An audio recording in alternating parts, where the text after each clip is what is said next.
خليد بالقرآن هو إمامنا على هداية الله آمتنا خليد بالقرآن هو إمامنا على هداية الله آمتنا كلام ربنا هدايتنا عطاء جبريل على رسولنا كلام ربنا هدايتنا عطاء جبريل على رسولنا Kekalkan Al-Quran sebagai imam kita, semoga kembali di dalam petunjuknya.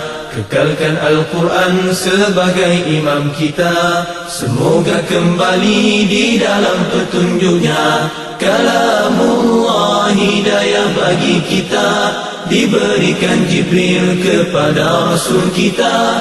Kalamullah hidayah bagi kita, diberikan Jibril kepada Rasul kita.